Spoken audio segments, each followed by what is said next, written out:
Good morning, good morning, good morning, a very good morning. Vinita, Akhilesh, Palak, Shivam, Madhav, Manjeet, Aman, Rajan, Rishikesh, Govind, Balram, Pawan, Pooja, Alok, Deepika, Aryan, Shikha, Shilpi, Krishna, Rahul, Vishal, Ritika, Varsha, Pawan, Divya, Sameeksha, Preeti, Kirti, Amarjeet, Madhav, Aryan, Saurabh, Mohit, Yuvraj, Yash, दी, Sandeep, Ambesh, Suraj, Shambhu, Akhilesh. A very good morning, all of you. Good morning, good morning, good morning. A very good morning. Good morning, स्वागत है भाई आप सभी का। Reasoning special है ना, reasoning special 82। Let me check एक बार। रीजनिंग स्पेशल आपका जो बैच है, आई थिंक 81 और 82 बैच है ना। रीजनिंग स्पेशल 82 बैच, जी हाँ। करियरविल एप्लीकेशन पर रीजनिंग का लेटेस्ट बैच, एकदम नया बैच जिसकी शुरुआत हो रही है आज से, जी। तो भाई आप में से काफी सारे ऐसे स्टूडेंट होंगे जो अपनी लाइफ में फर्स्ट टाइम रीजनिंग पढ़ रहे होंगे, पहली बार रीजनिंग पढ़ रहे होंगे। और आप में से काफी सारे ऐसे स्टूडेंट भी होंगे जो ऑलरेडी रीजनिंग पढ़ चुके हैं, लेकिन क्योंकि अब रीजनिंग मेंस में है तो वो घबरा गए हैं। तो उन्होंने सोचा प्रॉपर तरीके से, सिस्टमेटिक तरीके से रीजनिंग को पढ़ना चाहिए, क्योंकि उन्होंने सिस्टमेटिक तरीके से रीजनिंग को नहीं पढ़ा था, ठीक है। और बहुत सारे ऐसे बच्चे हैं जो सिर्फ और सिर्फ रिवीजन के तौर पे यहाँ आ गए हैं कि कोई बात नहीं, टच में रहेंगे हम, चीजों को भूलेंगे नहीं। तो 3 टाइप के बच्चे हमारे बैच में होंगे। एक वो जिन्होंने आज तक रीजनिंग को नहीं पढ़ा, अपनी लाइफ में पहली बार पढ़ेंगे। एक वो जो सिस्टमेटिक तरीके से नहीं पढ़े थे, बट वो अब सिस्टमेटिक तरीके से पढ़ना चाहते हैं क्योंकि रीजनिंग अब मेंस में है, ठीक है। तीसरे वो जो सिर्फ रिवीजन के तौर पे यहाँ मौजूद है, जी हाँ। मैंने आपकी क्लास यूट्यूब पर देखी थी, देन करियरविल से बाई कर ली है। चलिए, अच्छी बात है। तो साउंड में क्या दिक्कत आ रही है भाई? There is an issue in sound. Sound में प्रॉब्लम तो नहीं आनी चाहिए।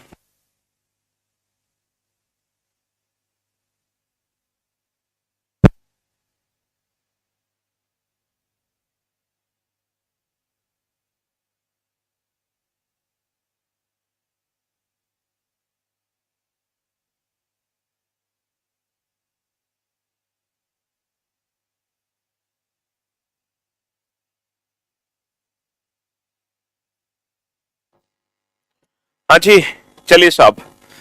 तो ऑल ओके है सर? आवाज फ्रेश है एकदम, एवरीथिंग इज फाइन। आवाज फ्रेश नहीं है, now sound problem is clear. मैंने पहली बार क्लास ली है जिंदगी का।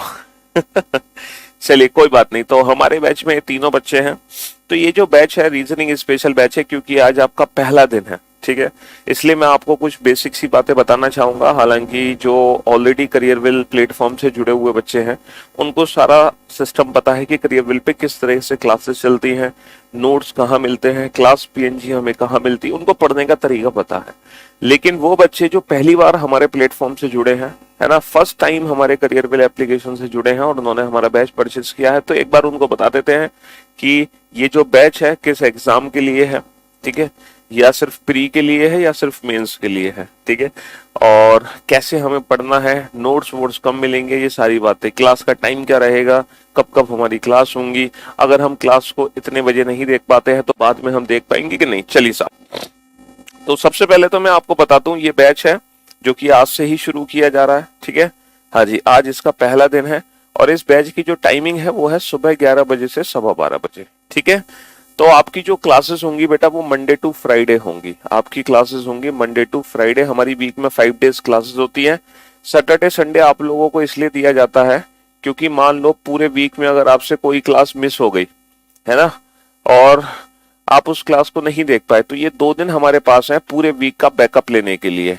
आपको इन 2 दिनों में बैकअप लेना होता है और रिवीजन करना होता है और प्रैक्टिस करनी होती है। क्योंकि एक चीज याद रखना, जब तक आप सेल्फ स्टडी के लिए टाइम नहीं दोगे तब तक सिलेक्शन होना थोड़ा सा मुश्किल है। क्लासेस देखने के बावजूद हमें थोड़ा बहुत समय अपने आप पर देना होता है, किसके लिए? प्रैक्टिस के लिए, ताकि हमारी स्पीड बहुत बेहतर तरीके से इंप्रूव हो जाए।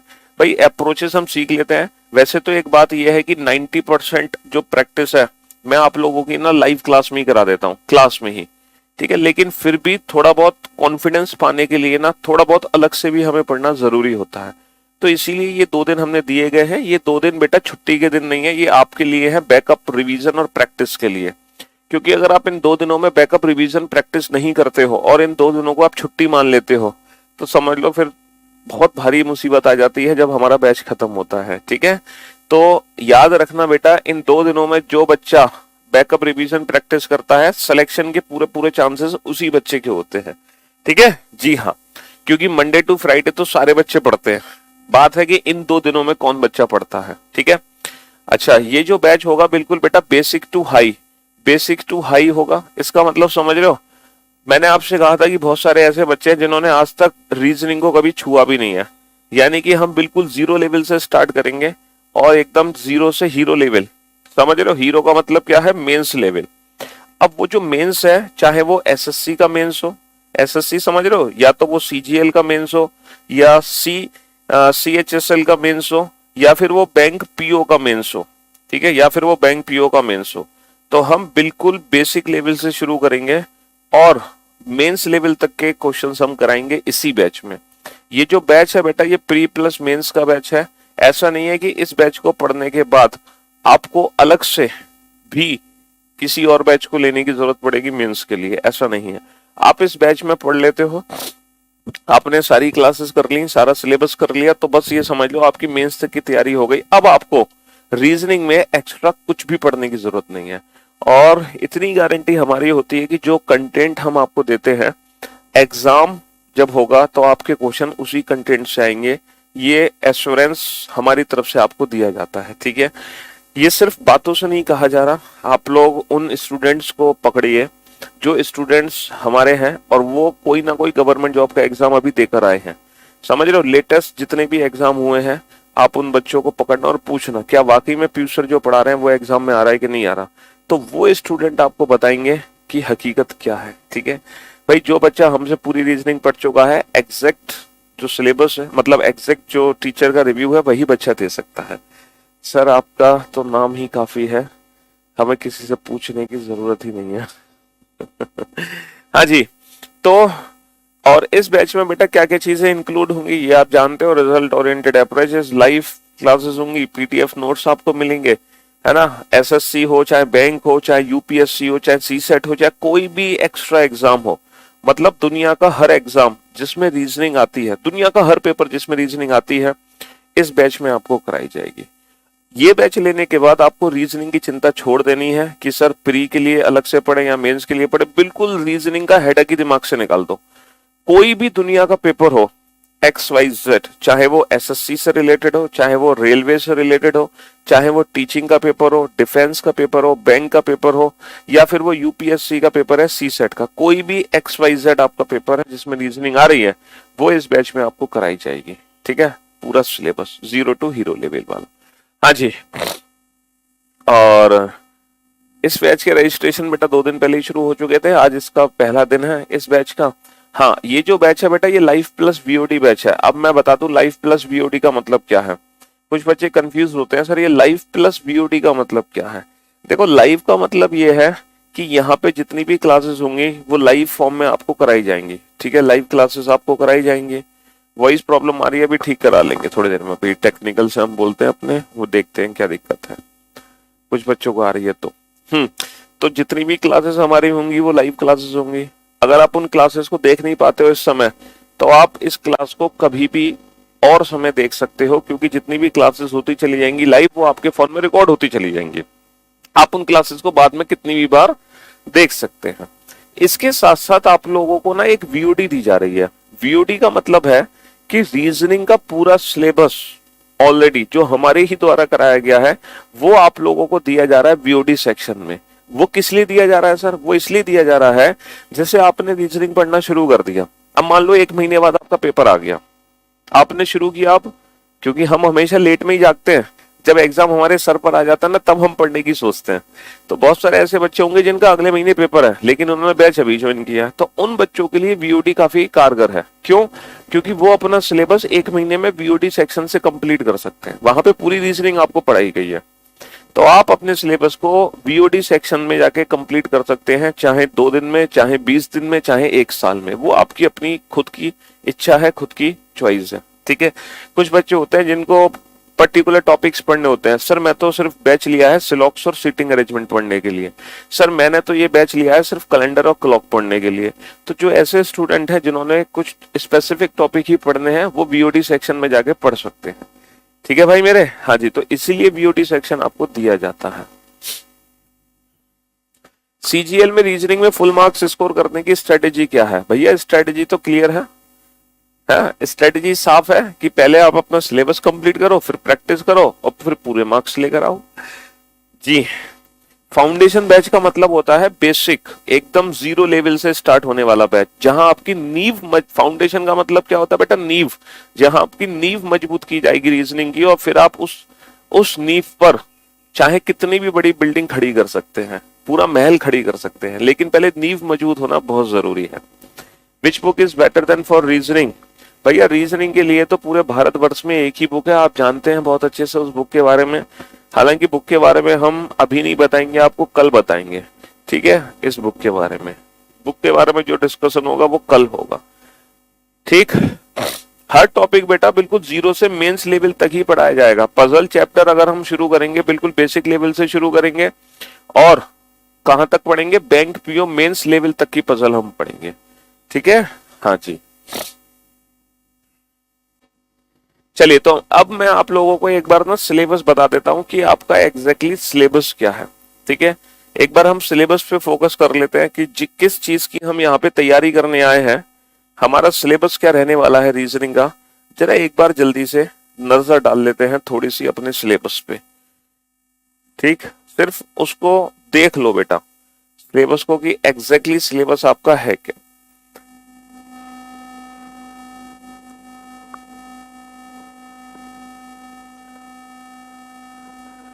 Reasoning with Piyush Varshney without pen and paper, इसका मतलब जानते हो बेटा, है ना? मैक्सिमम रीजनिंग आपकी बेटा बिना पेन पेपर के सॉल्व होगी, ना आपको पेन की जरूरत है ना पेपर की, आप बिना पेन पेपर के डायरेक्ट अपने क्वेश्चंस बनाएंगे। तो ये आपका भैया कंप्लीट सिलेबस रहेगा रीजनिंग का। जब हम एग्जाम में सिलेबस देखते हैं तो एग्जाम में जो सिलेबस होता है ना, वो टॉपिक के नाम अजीब अजीब से दिए होते हैं, हमें समझ नहीं आता। जैसे मान लो अभी एसएससी का सिलेबस आया तो उसमें लिख दिया क्रिटिकल रीजनिंग, तो हम वहां पे कंफ्यूज हैं कि सर ये क्रिटिकल रीजनिंग क्या है ना। वहां पे लिख दिया स्पेस ओरिएंटेशन, अब हम कंफ्यूज हैं कि स्पेस ओरिएंटेशन क्या होता है। तो कोई भी टॉपिक का नाम हो, चाहे वो स्पेस ओरिएंटेड हो या फिर वो क्रिटिकल रीजनिंग हो या लॉजिकल रीजनिंग हो या नॉन वर्बल रीजनिंग हो या वर्बल रीजनिंग हो, कोई भी नाम अगर आपको कहीं भी दिखाई दे रहा है तो वो इन 46 चैप्टर के अंदर ही है। ये कंप्लीट 46 चैप्टर हैं जो आपकी पूरी की पूरी रीजनिंग को कवर करते हैं। मतलब ये 46 चैप्टर पढ़ने के बाद हम रीजनिंग के बन जाएंगे कौन? शहंशाह, ठीक है। फिर हर रीजनिंग को हम बड़े प्यार से सॉल्व कर सकते हैं। ये 46 चैप्टर हैं जो हमें पढ़ने हैं, ये 46 चैप्टर हैं जो हमारा पूरा सिलेबस कवर करेंगे रीजनिंग का। आप किसी भी एग्जाम की तैयारी कर रहे हो, सर मैं तो सिर्फ सीएचएसएल की तैयारी कर रहा हूँ, सर मुझे तो सिर्फ एलडीसी का पेपर देना है, सर मुझे तो सिर्फ यूपीएसआई का पेपर देना है, सर मुझे तो एमपीएसआई का देना है, सर मुझे तो बिहार दरोगा का पेपर देना है, बिहार एसआई का। भाई साहब, आप कोई भी एग्जाम की तैयारी कर रहे हो, है ना, XYZ, except banking, banking student को छोड़ दें, तो आप कोई भी एग्जाम की तैयारी कर रहे हैं, आपको ये पूरे 46 चैप्टर पढ़ने पड़ेंगे। आप किसी भी टॉपिक से कॉम्प्रोमाइज नहीं कर सकते, आप किसी भी टॉपिक को हल्के में नहीं ले सकते। सर कैलेंडर के क्वेश्चन तो एग्जाम में आते नहीं है, कहाँ आ रहे हैं क्वेश्चन? भाई साहब, इस चक्कर में आपने कैलेंडर छोड़ दिया, और मान लो कैलेंडर के एक क्वेश्चन आ गया पेपर में, अब आपने कैलेंडर तो पढ़ा नहीं, क्वेश्चन था मुश्किल से 5 सेकंड का, ठीक है, लेकिन आपने पढ़ा नहीं, वो छोड़ दिया या गलत कर दिया क्वेश्चन। तो समझ रहे हो, सिलेक्शन होते होते रुक जाएगा। एक चीज याद रखना, सिलेक्शन कभी ऐसा नहीं है, जब हम तैयारी करते हैं ना तो हमारा सिलेक्शन किनारे से रुकता है, ठीक है। ऐसा नहीं कि बहुत लंबा चौड़ा मार्जिन मिलेगा आपको, नहीं, बहुत किनारे से हमारा सिलेक्शन रुकेगा। और वो किनारा इसीलिए होता है कि हम ना जब पढ़ाई करते हैं ना, तो हम पढ़ाई में ना सिलेक्शन कर ले, मतलब सेलेक्टिव स्टडी करने लगते हैं, हम टॉपिक्स छांट लेते हैं, हम सब्जेक्ट छांट लेते हैं और अपनी तैयारी शुरू कर देते हैं। तो एक बात याद रखना, आज के समय में कंपटीशन बहुत टफ है, इतना टफ है जिसकी आपने कल्पना भी नहीं करी है, समझ रहे हो। इसीलिए अगर आप सोच रहे हो कि आप सेलेक्टिव स्टडी करके सिलेक्शन ले लोगे तो आपकी बहुत बड़ी भूल है। आपके एग्जाम में जो भी सब्जेक्ट्स हैं, रीजनिंग, मैथ, इंग्लिश, जीएस, चारों सब्जेक्ट आपको पढ़ने होंगे। हर सब्जेक्ट का हर टॉपिक आपको पढ़ना होगा, तब जाके आप सिलेक्शन की उम्मीद करना। ठीक है, हाँ जी। ये झूठे दिलासे अपने आप को मत देना कि बस अपने मनपसंद के सब्जेक्ट चुन लिए, अपने मनपसंद के टॉपिक चुन लिए और सिलेक्शन, फिर बेटा कोई फायदा नहीं है इस मेहनत का।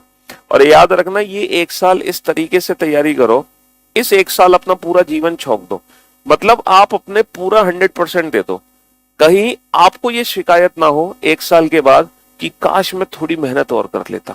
ये शब्द आपकी जबान पे नहीं आने चाहिए। इस एक साल में वो करके दिखाओ, वो मेहनत करके दिखाओ तो जो शायद आपने जिंदगी में कभी ना की हो। कहने का मतलब है आप अपना 100% दो। मैं ये नहीं कह रहा कि आप दिन में 10 घंटे पढ़ाई करो, मैं ये नहीं कह रहा कि आप दिन में 20 घंटे पढ़ाई करो। भाई साहब, आप अपना 100% दो। आप दिन में 5 घंटे ही पढ़ सकते हैं तो आप 5 ही घंटे पढ़ें, दिन में 6 घंटे पढ़ सकते हैं तो 6 पढ़ें, 8 पढ़ सकते हैं तो 8, लेकिन आपको अपना 100% देना है, आपको अपना। क्योंकि जिस इंसान की जितनी भूख होती है वो उतनी ही रोटी खा सकता है। समझ रहे हो? मैं आपसे कहूँ कि 6 रोटी खाया करो एक टाइम में लंच में, लेकिन कैसे खा लोगे भाई? किसी की भूख 2 रोटी की तो वो 6 रोटी कैसे खा लेगा? वो तो फिर वॉमिट करता हुआ फिरेगा इधर उधर। तो इसीलिए आपको अपने आप को पहचानना है, अपने कैलिबर को पहचानना है, अपने मेंटल लेवल को पहचानना है कि आपको कितनी बार रिवीजन की जरूरत है ना, आपको कितनी और मेहनत की जरूरत है। ये कोई नहीं बताएगा, ये पूछना बेकार होता है टीचर से, सर हमें कितने घंटे पढ़ना चाहिए, सर मैं कितनी बार रिवीजन करूं, ये सब बेकार के क्वेश्चन है। और अगर कोई ऐसा बता रहा है कि इतने घंटे पढ़ो, इतनी बार पढ़ाई करो, तो वो भी फिर फालतू है, वो सिर्फ टाइम पास है। समझ रहे हो? क्योंकि आप अपने आप को सबसे बेहतर जानते हैं, आपको आपसे बेहतर कोई नहीं जानता। आपको दिन में कितने घंटे पढ़ना है, आपको कितनी बार रिवीजन की जरूरत है, आपको कितनी बार प्रैक्टिस की जरूरत है, ये सिर्फ आप ही को पता है और किसी को नहीं पता। ठीक है, तो आप अपने आप को पहचानो, अपने कैलिबर को पहचानो, अपनी काबिलियत को पहचानो और उसके हिसाब से 100% एफर्ट दे दो। और याद रखना, इस एक साल में अगर आपने अपना 100% दे दिया तो आपकी जिंदगी सुधर जाएगी, पूरी लाइफ। समझ रहे हो? कल को आप मिनिस्टर ऑफ एक्सटर्नल अफेयर में पहुंच गए, जीएसटी इंस्पेक्टर बन गए, इनकम टैक्स ऑफिसर बन गए, कल को आप हैं एक्साइज इंस्पेक्टर बन गए, यूपीएससी में आईएएस में सिलेक्शन हो गया। अभी एक बच्चा था हमारा जो यूपीएससी में 104 रैंक लेके आया था, समझ रहे हो? तो डीएम, सीधा उसको डीएम वाली पोस्ट। तो पूरी जिंदगी सेट है, पूरी लाइफ सेट है, सिर्फ ये 1-2 साल की मेहनत से, है ना। और रिजल्ट एक दिन से नहीं मिलता, 2 दिन से नहीं मिलता, समझ रहे हो? रिजल्ट मिलता है लंबे प्रोसेस से। तो हमें मेहनत करनी होगी, लगातार मेहनत करनी होगी, सिर्फ एक दिन जोश दिखाने से कोई फायदा नहीं है। Got it? तो ये थोड़ा सा मोटिवेशन है, क्योंकि आप पहले दिन ज्वाइन किए हो तो थोड़ा सी ये बातें इधर उधर की बतानी जरूरी होती है। ठीक है, क्योंकि आज आपका पहला दिन है। तो समझ गए? तो बैंकिंग स्टूडेंट को छोड़कर हर बच्चे को ये सारे सिलेबस पढ़ना है, सारे टॉपिक पढ़ने हैं, कोई भी टॉपिक से कॉम्प्रोमाइज नहीं होगा किसी भी कीमत पर। लेकिन जो बच्चे बैंकिंग के अलावा अपनी जिंदगी में कुछ नहीं करना चाहते हैं, वो कहते हैं सर बनूंगा तो बैंक पीओ बनूंगा वरना कुछ नहीं करूंगा, बनूंगा तो बैंक पीओ ही बनूंगा सर वरना अपना बिजनेस करूंगा, बनूंगा तो बैंक पीओ बनूंगा वरना कुछ नहीं करूंगा। वो बच्चे जिनको बैंकिंग के अलावा जिंदगी में कुछ दिखता ही नहीं है, जिनका टारगेट ही है सर बनना है तो बैंक पीओ बनना है, बैंक ऑफिसर बनना है और कुछ नहीं बनना, जिनका लाइफ का टारगेट है बैंकिंग के अलावा इधर उधर कहीं नहीं देखना है, तो उन बच्चों के लिए पूरा सिलेबस करने की जरूरत नहीं है। वो बच्चे सिर्फ ये 19 चैप्टर पढ़ सकते हैं और वो सिलेक्शन पा सकते हैं सिर्फ ये 19 चैप्टर पढ़ के। इन 19 चैप्टर के अलावा उनको कोई भी टॉपिक एक्स्ट्रा पढ़ने की जरूरत नहीं है। यहाँ पे जो 19वां चैप्टर लिखा हुआ है, बेसिकली ये रीजनिंग में नहीं आता है, बैंक में ये आता है मैथ्स में। तो रीजनिंग में जो टॉपिक आते हैं बैंकिंग एग्जाम में, वो सिर्फ ये 18 ही टॉपिक है, सिर्फ ये 18 टॉपिक। ये 18 टॉपिक बेटा इन 46 चैप्टर में इंक्लूड है। ये जो 18 टॉपिक हैं, ये 19 टॉपिक ये इन 46 चैप्टर में इंक्लूड है। ऐसा नहीं कि हमें अलग से पढ़ाने हैं ये टॉपिक, ये ऑलरेडी इंक्लूडेड है उसी सिलेबस में। लेकिन जो बैंक के अलावा इधर उधर नहीं देखेंगे, वो सिर्फ इन टॉपिक्स की तैयारी करें, इसके अलावा किसी और टॉपिक को हाथ भी ना लगाएं। तो उनके लिए सबसे बेहतर होगा इन टॉपिक्स को पढ़ना वीओडी सेक्शन में जाके, क्योंकि यहाँ पर जो हम सिलेबस कराएंगे वो कंप्लीट सिलेबस कवर कराएंगे। तो हो सकता है कि कभी आपका जो टॉपिक है वो बैंकिंग में आ रहा है, कभी नहीं आ रहा, तो वो डिस्टर्ब ज्यादा होंगे बच्चे। तो जिनका लाइफ का उद्देश्य है बैंक के अलावा कुछ नहीं, वो अपना सिलेबस वीओडी सेक्शन में जाके कंप्लीट कर सकते हैं फटाफट से, विद इन अ मंथ। 1 महीने में आप ये 18 चैप्टर निपटा सकते हो बड़े प्यार से। ठीक है, हाँ जी। चलिए साहब,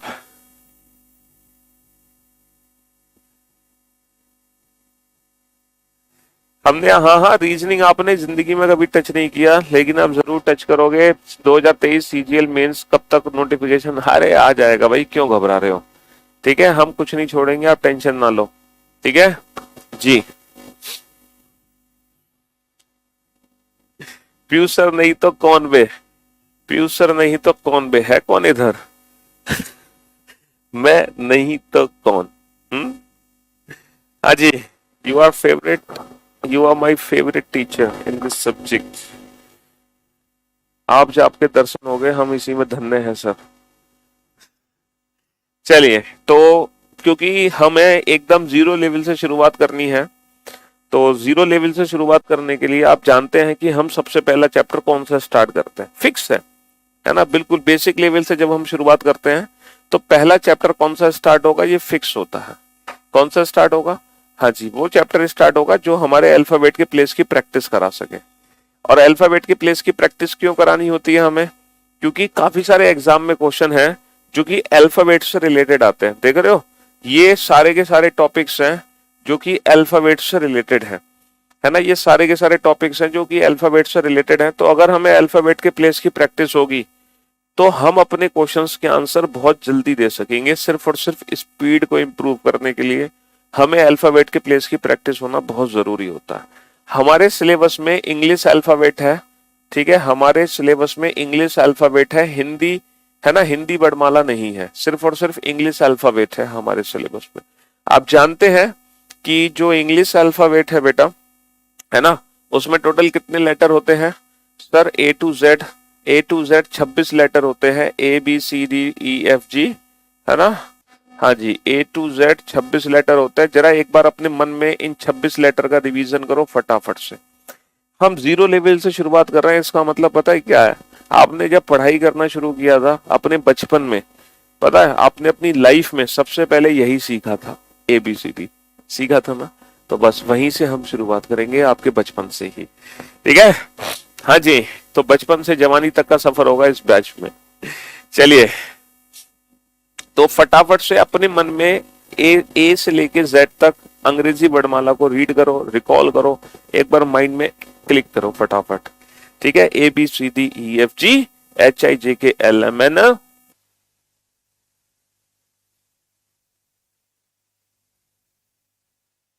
हाँ जी, कर लिया रिकॉल? तो भाई अंग्रेजी वर्णमाला में ये 26 लेटर हैं।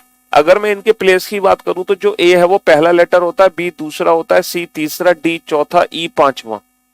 इसी प्रकार जो एक्स लेटर होता है वो 24वां लेटर होता है, वाई 25वां लेटर होता है और जेड होता है 26वां लेटर। ये 26 लेटर होते हैं अंग्रेजी वर्णमाला में। तो हमें पता है क्या करना है? हमें हर लेटर का ना प्लेस पता होना जरूरी है। अगर आपको लेटर का प्लेस नहीं पता तो आप बड़े कंफ्यूज हो जाओगे एग्जाम में। आप आंसर तो दोगे लेकिन बेटा समय वेस्ट होने के बाद टाइम वेस्ट हो जाएगा, उससे कोई फायदा नहीं है। हमें आंसर देना है सेकंड्स में। सेकंड्स में आंसर देने के लिए हर अल्फाबेट का प्लेस पता होना बहुत जरूरी है कि कौन सा लेटर किस प्लेस पे आता है। अब सर इसकी प्रैक्टिस कैसे करें? हमें कैसे पता चलेगा कौन सा लेटर किस प्लेस पर है? भाई थोड़ी तो प्रैक्टिस हमें करनी चाहिए। तो एक वर्ड होता है, आप लोग जानते हैं उस वर्ड के बारे में, इजोटी। इस वर्ड में 5 लेटर होते हैं और ये 5 लेटर हमें पूरे 26 लेटर का क्या कराते हैं? प्लेस लर्न कराने में हेल्प करते हैं हमारी। सर EJOTY, इजोटी, इसको अपने दिमाग में छाप लो, EJOTY। अंग्रेजी वर्णमाला में जो ई है वो 5वें स्थान पर है। आप देख सकते हैं कि जो ई है वो 5वें स्थान पर है। ठीक है? ऐसे ही जब हम जे तक पहुंचेंगे तो वो 10वें स्थान पर आएगा, ओ तक पहुंचेंगे तो वो 15वें स्थान पर आएगा, टी 20वें स्थान पर आएगा और वाई जो है वो 25वें स्थान पर आएगा। हर लेटर के प्लेस में ना 5-5 का डिफरेंस है, 5, 10, 15, 20, 25, E5, J10, O15, T20, Y25। अब ये जो 5 लेटर हैं ये पूरे 26 लेटर के प्लेस को कैसे प्रैक्टिस कराएंगे? देखो, मैं एक लेटर बोर्ड पे लिखूंगा। मैंने लेटर बोर्ड पे लिखा के। अब मैंने आपसे पूछा बताओ भैया के का प्लेस क्या है? अब आप इजोटी को ध्यान से देखो, आपको नहीं पता के का प्लेस क्या है। क्यों? क्योंकि सर इजोटी में तो 5 ही लेटर है, के तो है ही नहीं। तो आपको ये सोचना है कि जो के लेटर है वो इन 5 लेटर में से किस लेटर के सबसे नजदीक आ रहा है। किस लेटर के सबसे नजदीक है? सर जे के सबसे नजदीक है, जे के। जे के है ना, जे लेटर के सबसे नजदीक है जे के। और जे का प्लेस 10 है तो के का प्लेस क्या होगा, जे के बाद के आया, 10 के बाद क्या आएगा, 11 आएगा, तो के का प्लेस हमने 11 लिख दिया। अब मैं कुछ ऐसे लेटर्स यहाँ पे लिखूंगा, आप लोग इजोटी से अपने मन में रिकॉल करना कि इसका प्लेस एग्जैक्टली हो क्या सकता है। एफ लेटर का प्लेस क्या होगा, पी लेटर का प्लेस क्या होगा, यू लेटर का प्लेस क्या होगा, एक्स का प्लेस क्या होगा, एन का प्लेस क्या होगा, एस का प्लेस क्या होगा, आई का प्लेस क्या होगा, जी का प्लेस क्या होगा, क्यू का प्लेस क्या होगा, वी का प्लेस क्या होगा, आर का प्लेस क्या होगा, एम का प्लेस क्या होगा, ठीक है, डब्ल्यू का प्लेस क्या होगा। चलिए अब आप एक काम करो, जल्दी से इन लेटर्स का प्लेस पता लगाने की कोशिश करो, इसको रेफरेंस बना के, थोड़ा सा इसको रेफरेंस बनाओ और बताओ कि इसका प्लेस एग्जैक्टली क्या है, अपने मन में रिकॉल करो। हालांकि कमेंट करने की कोई नीड नहीं है, क्योंकि कमेंट करोगे तो लाखों कमेंट हमारे सामने आ जाएंगे, तो थोड़ा सा डिस्टरबेंस हो जाएगा।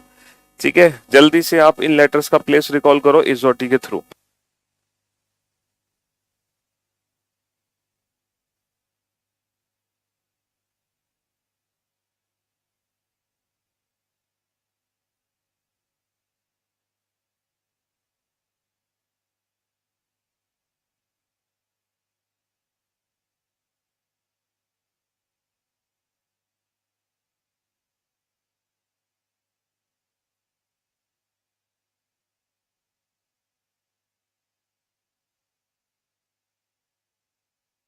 हाँ जी, तो मेरे भाई मेरे दोस्त, जैसे ये की लेटर है एफ, अब जो एफ लेटर है वो किसके नजदीक है, ई, ई एफ।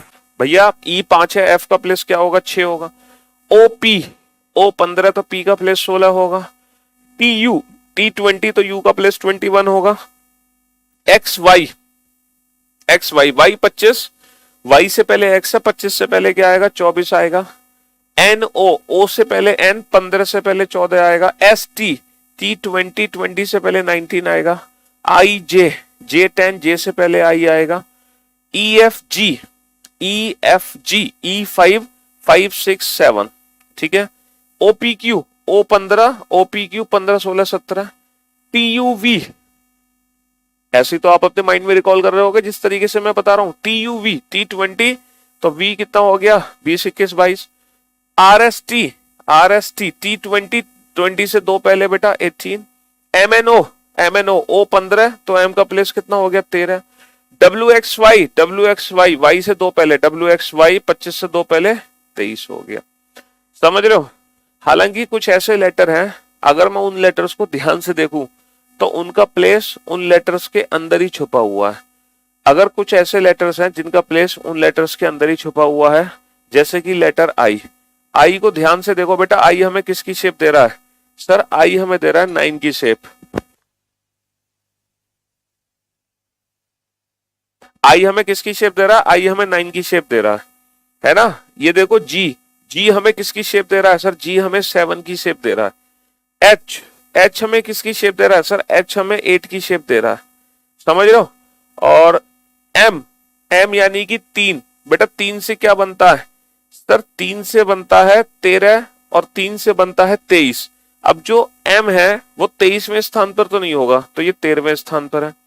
डब्ल्यू भी 3 है, डब्ल्यू भी 3 है, तो ये 3 से क्या बनेगा, ये 3 से बनेगा 23। ये 3 से क्या बनेगा, ये 3 से बनेगा 23। तो कुछ ऐसे लेटर्स हैं, अगर उन लेटर्स को ध्यान से देखें तो उनका प्लेस उनके अंदर ही छुपा हुआ है। I9, G7, H8, M13, W23। अब आप लोगों को घर पे क्या करना है, आप लोगों को ना घर पे एक छोटी सी प्रैक्टिस करनी है ना, छोटी सी प्रैक्टिस करनी है। F को उल्टा कर दे तो बेटा 6 बन जाएगा, है ना। देखो F को उल्टा कर दे तो लाइक दिस, इस तरीके से हमें दे सकता है, उसी तरीके से।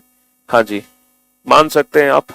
तो अब आप लोगों को अपने घर पे एक छोटा सा काम करना है। पता क्या करना है, छोटा सा काम, आप लोग ना एक इंग्लिश का पैराग्राफ लेना। एक छोटा सा होमवर्क मैं आपको दे रहा हूं, एक इंग्लिश का पैराग्राफ लेना जिसमें 3-4 लाइन हो, 3-4 लाइन हो।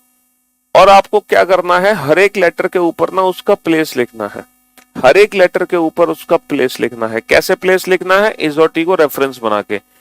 तो जब आप 4-5 लाइन की नंबरिंग घर पे कर लोगे ना, तो उसके बाद जिंदगी में कभी भी आपको इजोटी की हेल्प लेने की जरूरत नहीं पड़ेगी। अल्फाबेट और उसका प्लेस आपके माइंड में छप जाएगा, अल्फाबेट और उसका प्लेस आपके माइंड में छप जाएगा। समझ रहे हो? हाँ जी।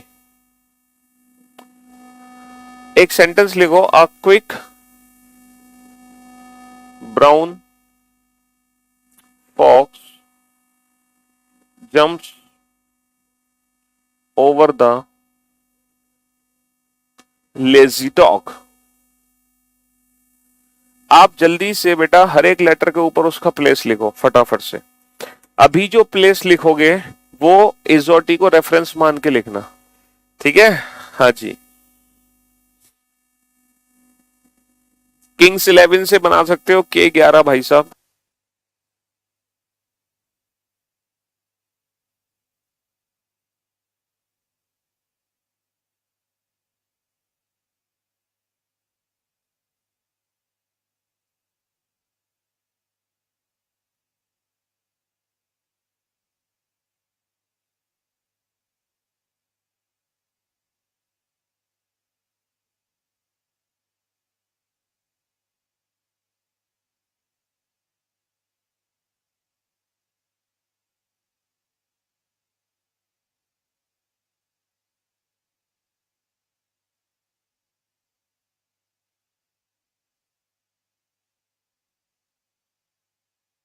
सिलेबस बेटा जो कंप्लीट होगा ना, वीओडी में तो सिलेबस आप 2 दिन में कंप्लीट कर सकते हो, लेकिन लाइव क्लास में सिलेबस कंप्लीट करने में लगेंगे 5 to 6 मंथ, है ना? 5 से 6 महीने लगेंगे आपको सिलेबस कंप्लीट करने में जी। तो ये एक ऐसा सेंटेंस है जिसमें पूरे 26 लेटर का रिवीजन आपका हो रहा है, ठीक है? पूरे 26 लेटर का रिवीजन, इसलिए मैंने इस सेंटेंस को लिखा, ठीक है? इस सेंटेंस में A to Z पूरे 26 लेटर है, कोई भी ऐसा लेटर नहीं है जो इस सेंटेंस में ना हो। A to Z सारे लेटर हैं इस सेंटेंस में। सर हिंदी में लिख दीजिए। ओ भाई साहब, प्रभु, हम इंग्लिश अल्फाबेट पढ़ रहे हैं, अंग्रेजी वर्णमाला पढ़ रहे हैं, हिंदी वर्णमाला हमारे सिलेबस में नहीं है, तो इसीलिए हमें इसको अंग्रेजी में ही लिखना पड़ेगा। प्रभु, हमें इंग्लिश अल्फाबेट की प्रैक्टिस करनी है, हिंदी वर्णमाला की प्रैक्टिस हमें नहीं करनी है। भाई साहब क्या क्वेश्चन पूछ लिया आपने, गजब के बच्चे हो, हैं? चलिए, तो आपको घर पे एक होमवर्क करना है, जैसे कि ये सेंटेंस है, इसी तरीके से एक पैराग्राफ लेना जिसमें कम से कम 4-5 लाइन हो। 4-5, जैसे ये तो सिर्फ एक सिंगल लाइन है, तो आपको 4-5 लाइन लेनी है और हर एक लेटर के ऊपर उसका प्लेस लिखना। जब आप पहली दूसरी लाइन की नंबरिंग करोगे तो आपको एग्जॉटिक की जरूरत पड़ेगी, लेकिन मैं गारंटी दे रहा हूं आखिरी लाइन तक पहुंचते पहुंचते आप एग्जॉटिक को अपने दिमाग से निकाल दोगे। हालांकि मोस्ट ऑफ द लेटर की प्रैक्टिस मैं आपको लाइव क्लास में करा दूंगा, ठीक है? मैं एक ऐसा चैप्टर शुरू करता हूं सबसे पहले जो आपको पूरे 26 अल्फाबेट के प्लेस की प्रैक्टिस बहुत शानदार तरीके से कराते, और उस चैप्टर का नाम आप जानते हो, उस चैप्टर का नाम है अल्फाबेटिकल सीरीज। तो सबसे पहले ही हम ये चैप्टर शुरू करते हैं, alphabetical series. Alphabetical series, alphabetical series, alphabetical series यानी कि वर्णमाला श्रृंखला, वर्णमाला श्रृंखला, वर्णमाला श्रृंखला। अगर मैं वर्णमाला श्रृंखला की बात करूं बेटा, तो हम ना कितने टाइप की सीरीज पढ़ेंगे। देखो, अल्फाबेटिकल सीरीज एक ही होती है, आप जानते हैं, ये होती है alphabetical series A to Z, लेकिन क्योंकि रीजनिंग तो भैया मेंस में है, तो रीजनिंग मेंस में है, तो डिफरेंट डिफरेंट टाइप की सीरीज वो एग्जाम में बना सकते हैं, डिफरेंट डिफरेंट टाइप की सीरीज, ठीक है? वो रिवर्स अल्फाबेटिकल सीरीज भी दे सकते हैं और इवन अल्फाबेटिकल सीरीज भी दे सकते हैं, इवन अल्फाबेटिकल सीरीज।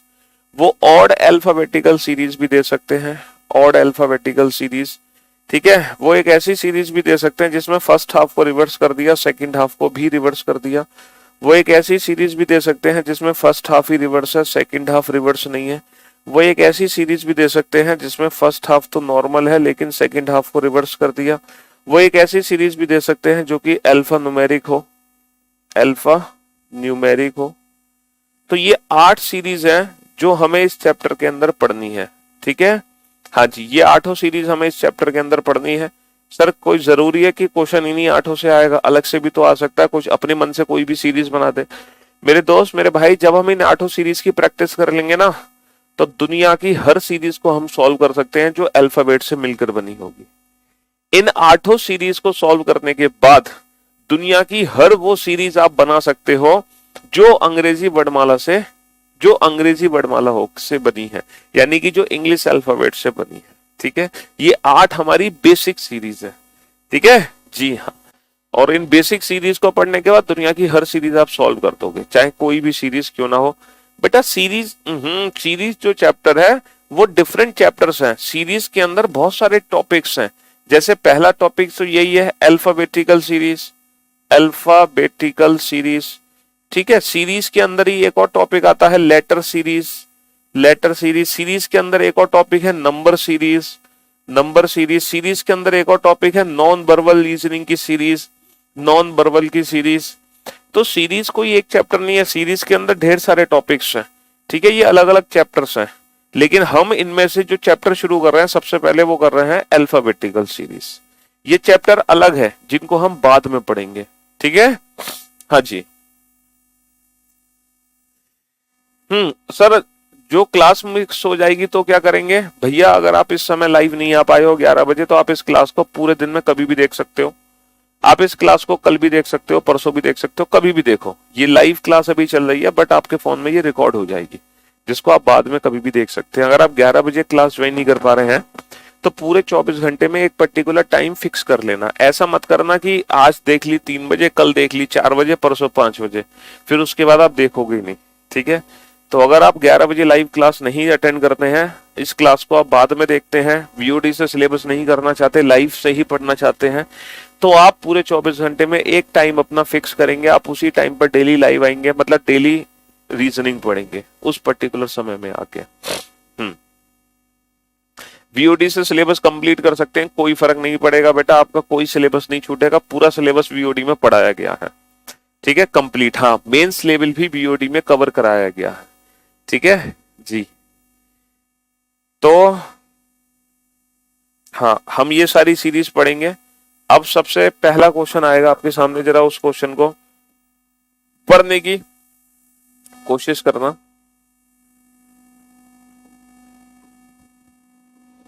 क्वेश्चन को सॉल्व मत करना, सिर्फ आप इस क्वेश्चन को पढ़ना, रीड करना।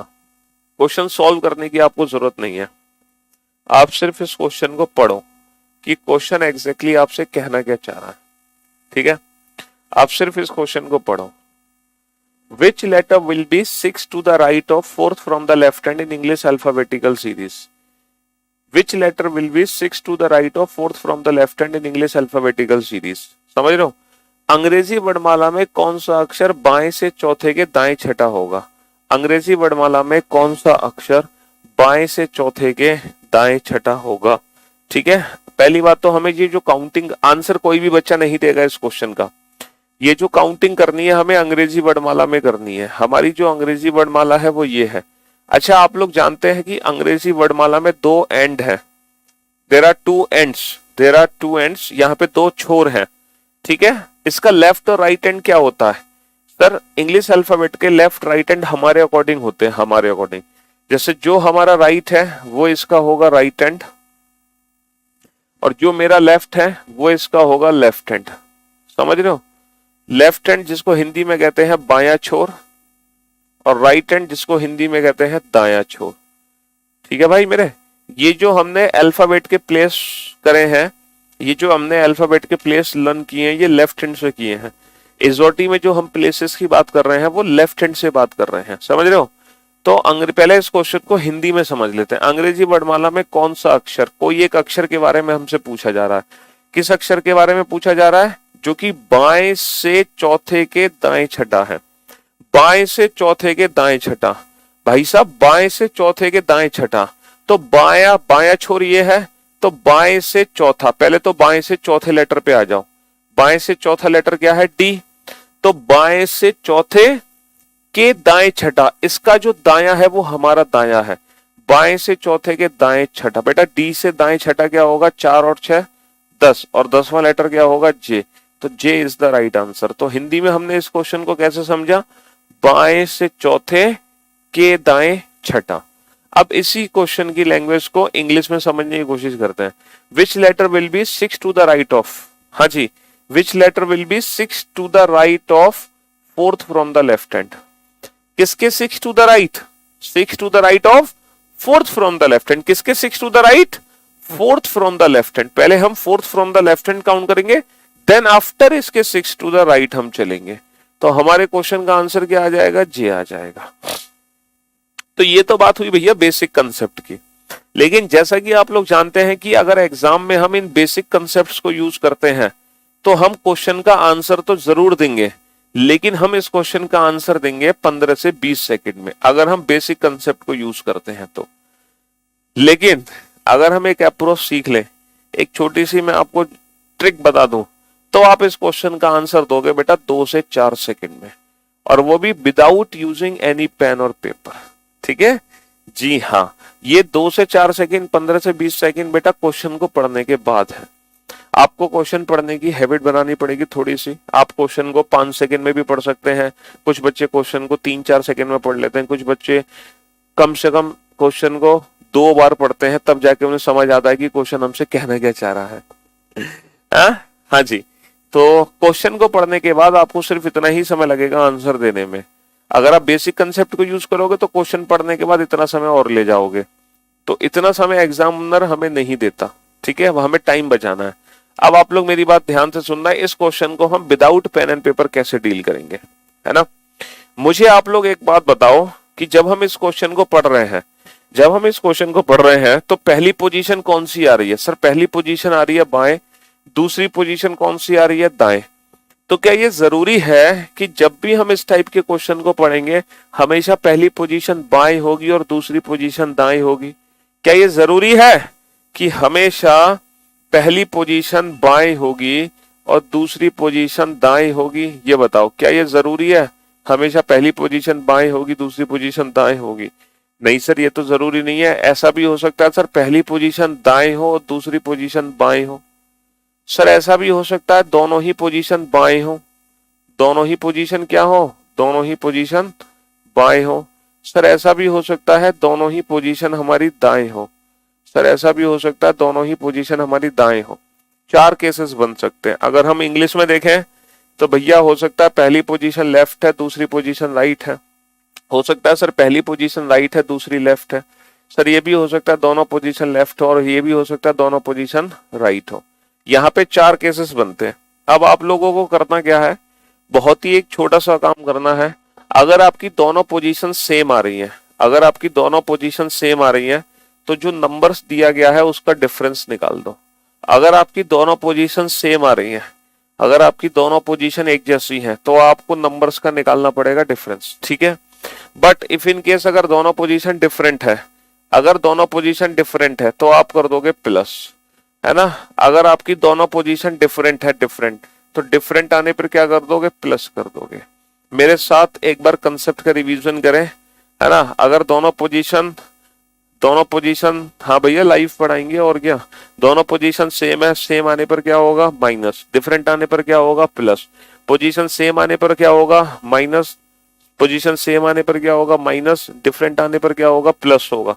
जैसे कि अगर मैं पुराने क्वेश्चन को ध्यान से देखूं, यहाँ पर दोनों ही पोजीशन क्या है? सर यहाँ पे दोनों ही पोजीशन डिफरेंट है, तो डिफरेंट आने पर क्या होगा? प्लस होगा। तो भैया 4 और 6 क्या होगा? 10 होगा। अब बात यह है कि ये जो 10वां अक्षर है ये कहाँ से है?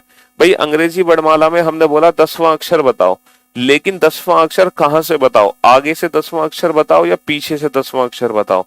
ये 10वां अक्षर बाएं छोर से है, या फिर ये 10वां अक्षर दाएं छोर से है? हमें पता कैसे चलेगा कि ये 10वां अक्षर लेफ्ट हैंड से है या 10वां अक्षर राइट हैंड से है? ये कैसे पता चलेगा? तो भाई साहब जब हम इस क्वेश्चन को हिंदी में पढ़ते हैं, समझ रहे हो, हिंदी में, तो हिंदी में जो पोजीशन हमारी पहले आती है आंसर हमारा उसी एंड से बनता है। हिंदी में जो पोजीशन पहले आएगी आंसर हमारा उसी एंड से बनेगा। दोनों पोजीशन डिफरेंट आने पर प्लस, 4 और 6 10, और ये 10वां अक्षर कहाँ से होगा? 10वां अक्षर होगा बाएं से। यानी कि हिंदी में जो पोजीशन पहले आएगी आंसर वहीं से देना है। हिंदी में अगर बायां पहले है तो बेटा आंसर बाएं छोर से होगा। ठीक है, हिंदी में अगर दायां पहले है तो आंसर दाएं छोर से होगा। ठीक है, हिंदी में अगर बायां पहले है तो आंसर बाएं छोर से होगा। हिंदी में अगर दायां पहले है तो आंसर दाएं छोर से होगा। ठीक है सर, अंग्रेजी में तो बता दो कुछ। भैया अंग्रेजी वाले सुन लो। देखो आप इस क्वेश्चन को बाएं से चौथे के दाएं छठा, जब आप इस क्वेश्चन की अंग्रेजी बना रहे हैं तो अंग्रेजी कैसे बना रहे हैं, 6 to the right of 4th from the left hand, यानी कि जो पोजीशन पहले है आप अंग्रेजी में पीछे ले गए उसको। इसका मतलब इंग्लिश वाले बच्चे आंसर देते हैं लास्ट वाली पोजीशन से। इसका मतलब जब हम इंग्लिश में क्वेश्चन पढ़ेंगे तो हमें आंसर देना है लास्ट वाली पोजीशन से। अगर राइट बात में है तो आंसर राइट हैंड से होगा, लेफ्ट बात में तो आंसर लेफ्ट हैंड से होगा, लेफ्ट बात में तो आंसर लेफ्ट हैंड से होगा, और राइट बात में तो आंसर राइट हैंड से होगा। तो इंग्लिश वाले बच्चे आंसर देंगे लास्ट वाली पोजीशन से, हिंदी वाले बच्चे आंसर देंगे पहले वाली पोजीशन से। ठीक है, हाँ जी। तो दोबारा से एक बार कंसेप्ट का रिवीजन करो। पोजीशन सेम आने पर माइनस, हाँ इस बेटा ये क्लास पीएनजी अपलोड होगी नोट सेक्शन में, जो हम पढ़ा रहे हैं वो एज इट इज सब कुछ अपलोड हो जाएगा नोट सेक्शन में, लेकिन गलती से भी उसका प्रिंट आउट मत निकालना। समझ रहे हो, बहुत खर्चा बैठेगा, डेली प्रिंट आउट निकालोगे। प्रिंट आउट से कहीं ज्यादा बेहतर है ये चीजें, इसके बारे में मैं कल डिस्कशन करूंगा। ठीक है, ये क्या है, ठीक है, ये बेहतरीन चीज है, प्रिंट आउट निकालने की जरूरत नहीं है। ये वो बुक है बेटा रीजनिंग की जो शायद ही मार्केट में है ही नहीं कोई ऐसी, है ना, इस बुक के अलावा कोई नहीं है। ये बुक कहती है मैं नहीं तो कौन बे, है कौन इधर, मैं नहीं तो कौन। ठीक है जी हाँ, इस बुक में कंप्लीट थ्योरी है, हर कंसेप्ट है ना, फिर एक्सरसाइज है, और एक्सरसाइज बिल्कुल जीरो से हीरो लेवल वाली है। हर क्वेश्चन का डिटेल में सोल्यूशन है, डायरेक्ट ट्रिक्स भी है, हर चीज है इस बुक के अंदर। ये पूरी रीजनिंग का वो है ग्रंथ, समझ रहे हो जी। तो मैंने क्या बताया, ट्रिक क्या बताई बेटा, पोजीशन सेम आने पर माइनस, डिफरेंट आने पर प्लस, सेम आने पर माइनस, डिफरेंट आने पर plus. In case of English answer बनेगा लास्ट वाली पोजीशन से, in case of Hindi answer बनेगा पहले वाली पोजीशन से। अब ना तो आपको पेन यूज करने की जरूरत है, ना आपको पेपर यूज करने की जरूरत है, आप विदाउट पेन एंड पेपर अपने क्वेश्चन का आंसर देंगे। ठीक है, बिना पेन पेपर के। तो दोनों पोजीशन डिफरेंट, डिफरेंट आने पर प्लस, 4 और 6 10, 10वां अक्षर होगा बाएं से, बाएं से 10वां क्या होता है जे। अभी आप जो आंसर दो बेटा अपने माइंड में इजोटी को रख के आंसर दो। ठीक है, जब आप घर पे प्रैक्टिस कर लोगे ना पैराग्राफ राइटिंग, तब आपका इजोटी दिमाग से निकल जाएगा, फिर आपको हर एक अल्फाबेट का प्लेस डायरेक्ट पता चल जाएगा।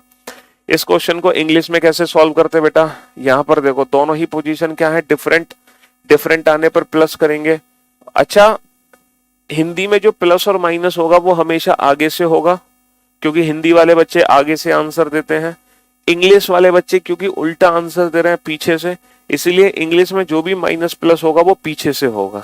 ठीक है, तो भैया दोनों पोजीशन डिफरेंट, डिफरेंट आने पर प्लस होगा। 4 + 6 10, 10th from which and, 10th from left hand, और लेफ्ट से 10th क्या होता है सर, लेफ्ट से 10th होता है जे।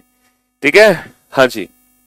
अब आप इस क्वेश्चन पे ध्यान दें और फटाक से इस क्वेश्चन को सॉल्व करें। अंग्रेजी वर्णमाला में कौन सा अक्षर बाएं से 5वें के दाएं 10वां है।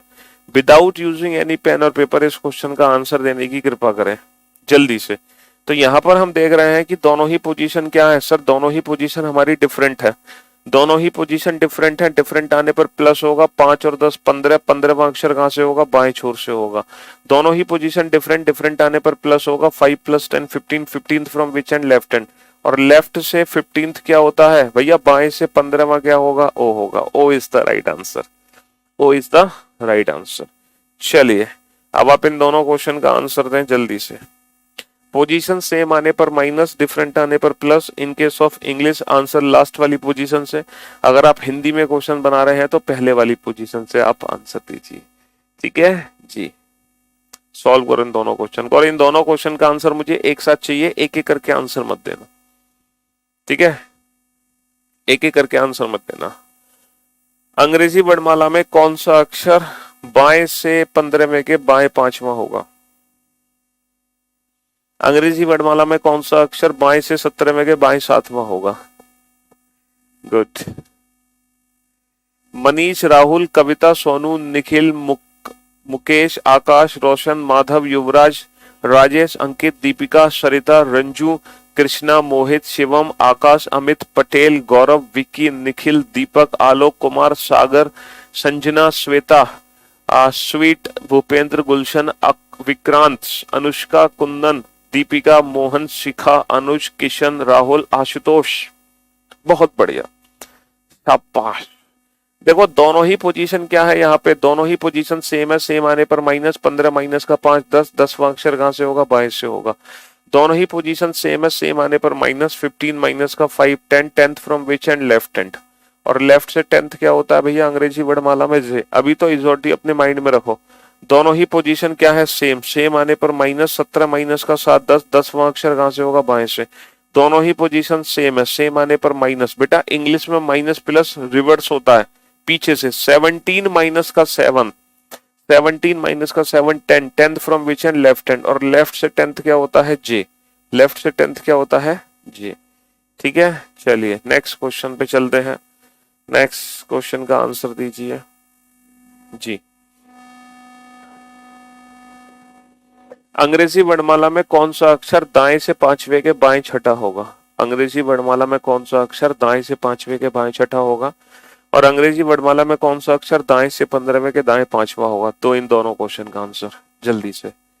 अंग्रेजी वर्णमाला है नॉर्मल वाली, ये है अंग्रेजी वर्णमाला, अंग्रेजी वर्णमाला है नॉर्मल वाली, ये लेफ्ट हैंड है अंग्रेजी वर्णमाला का, ये राइट हैंड है अंग्रेजी वर्णमाला का, ये बायां छोर है अंग्रेजी वर्णमाला का, है ना, और ये दायां छोर है अंग्रेजी वर्णमाला का जी। इस बार थोड़ा सा भैया इतने सारे कमेंट मत करो, हमारी कमेंट स्क्रीन ही हैंग हो जा रही है एक साथ लाखों कमेंट्स देखकर। हाँ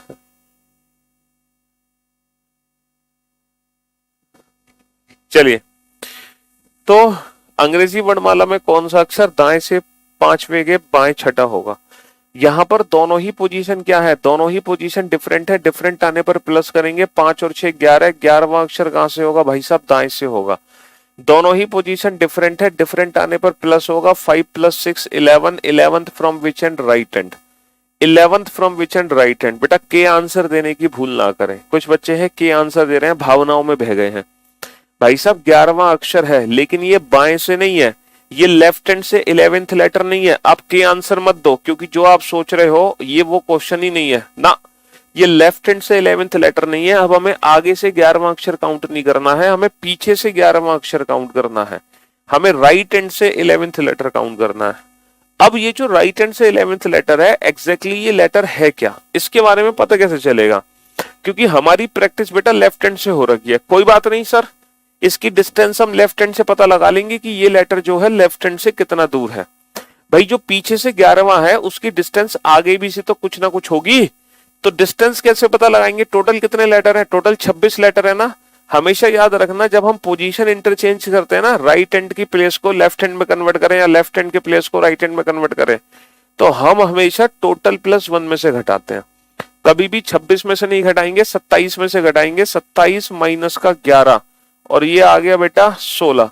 तो ये जो लेटर पीछे से 11वां है, बेसिकली ये आगे से 16वां अक्षर है, बेसिकली ये आगे से 16वां अक्षर है। ठीक है, बेसिकली ये आगे से 16वां अक्षर है, और आगे से 16वां अक्षर क्या होगा भैया? OP, P is the right answer. आगे से 16वां क्या होगा? P। तो P एक ऐसा लेटर है जो पीछे से 11वां है, और यही लेटर आगे से 16वां है।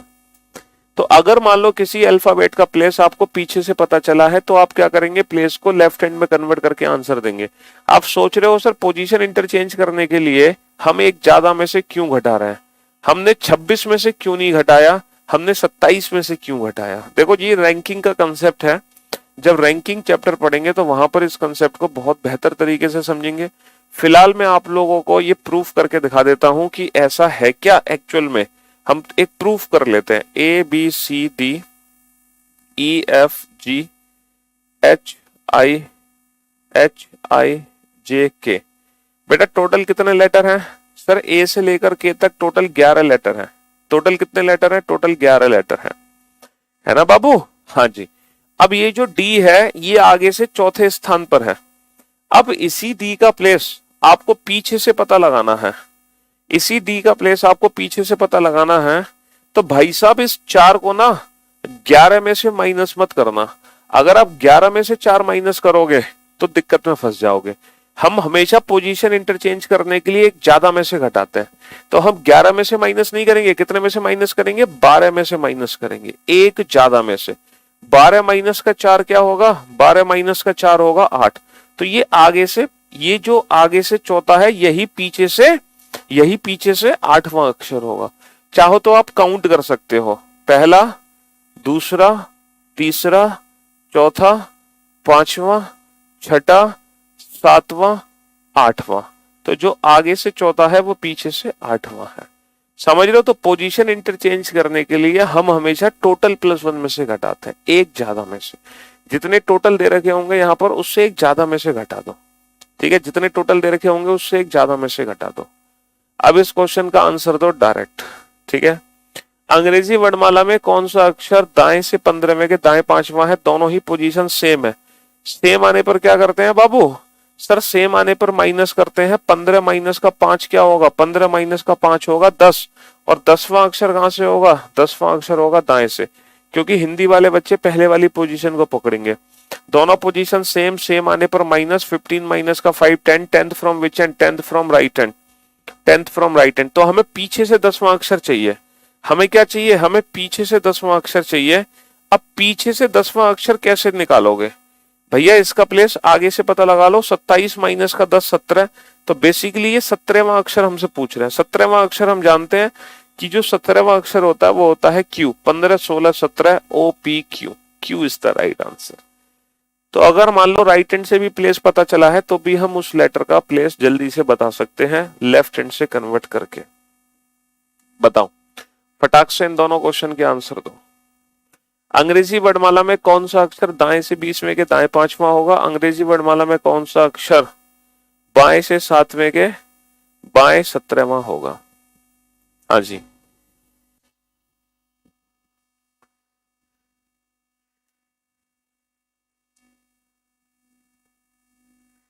तो भाई साहब यहाँ पर दोनों ही पोजीशन क्या है? सर यहाँ पर दोनों ही पोजीशन हमारी सेम है। यहाँ पर दोनों ही पोजीशन सेम है। पोजीशन सेम आने पर क्या करोगे? माइनस 20 माइनस का 5 15। 15वां अक्षर कहां से होगा? दाएं से, क्योंकि हिंदी वाले बच्चे आगे वाली पोजीशन से आंसर देंगे। ठीक है, दोनों ही पोजीशन सेम है। सेम आने पर माइनस 20 माइनस का 5 15। 15th from which and? Right hand. 15th from which and? Right hand. तो ये हमारी इंग्लिश अल्फाबेट है। 15th from which and? Right hand. 15th from which and? Right hand. तो हम क्या करेंगे? इसका लेफ्ट हैंड से प्लेस पता लगा लेंगे भाई साहब। 27 माइनस का 15, तो ये आगे से बेसिकली 12वां अक्षर है। और 12वां अक्षर क्या होता है? 10 भाई। 10वां होता है JKL। 10 11 12। ठीक है, आप में से बहुत सारे बच्चे सोच रहे थे कि सर अगर ऐसा कुछ हो जाए तो हम क्या करें? अगर ऐसा कुछ हो जाए तो हम क्या करें? बहुत सारे बच्चे आप में से ये सोच रहे होंगे, है ना? हाँ जी। अंग्रेजी वर्णमाला में कौन सा अक्षर बाएं से 7वें के बाएं 17वां होगा? यहाँ पर दोनों ही पोजीशन सेम है। सेम आने पर माइनस। बेटा हिंदी में माइनस आगे से होता है, इंग्लिश में माइनस पीछे से होता है। तो 7 माइनस का 17 माइनस का 10। अब हम फंस गए, है ना? दोनों ही पोजीशन सेम है। सेम आने पर माइनस 7 माइनस का 17 माइनस का 10th। अब आप सोच रहे होंगे सर हमने लेफ्ट से 10th लेटर पता लगा लिया J, हमने राइट हैंड से 10th लेटर पता लगा लिया, पीछे से 10 आगे से क्या होगा? 27 माइनस का 10 17 Q। लेकिन सर ये लेफ्ट से माइनस का 10th क्या है? What is this? क्योंकि अंग्रेजी वर्णमाला में तो माइनस का तो 10वां अक्षर कुछ होता ही नहीं है। अंग्रेजी वर्णमाला में तो 1 से लेके 26 तक ही अक्षर होते हैं। तो ये माइनस का 10 कहां से आ गया और क्यों आ गया? तो भाई साहब क्योंकि आज आपका पहला दिन है, इसीलिए आज आपकी क्लास सिर्फ यहीं तक होगी। ये माइनस का 10 कहां से आया, क्यों आया, इसका आंसर क्या है, ये हम जानेंगे कल के लेक्चर में। To be continue. ठीक है, तो आज आपका पहला दिन है, तो आज मैंने आपको बताया कि आपको किस तरीके से पढ़ाई करनी है। थोड़ा सा मोटिवेट भी किया था आप लोगों को पढ़ाई के प्रति। ठीक है, हाँ जी। और सिलेबस भी हमने डिस्कशन किया था, बेसिक बातें भी आपको बताई थी, और एक छोटा सा होमवर्क मैंने दिया है आपको अल्फाबेट के प्लेस की प्रैक्टिस के लिए। वो छोटा सा होमवर्क आप सभी बच्चों को करना है, कोई भी बच्चा उसको इग्नोर नहीं करेगा। ठीक है जी, हाँ जी। तो पैराग्राफ राइटिंग आप लोग कर लेना, कल हम इस चैप्टर को कंटिन्यू करेंगे। और आज की सेवा हम यही समाप्त करते हैं। टाइम का पता ही नहीं चला आपके साथ, पता कैसे चलेगा भाई हमारे साथ, है? क्योंकि वक्त का पता नहीं चलता है अपनों के साथ, और हम आपके अपने हैं। हाँ जी, चलिए, तो love you all, good bye, thank you so much, thanks a lot, love you.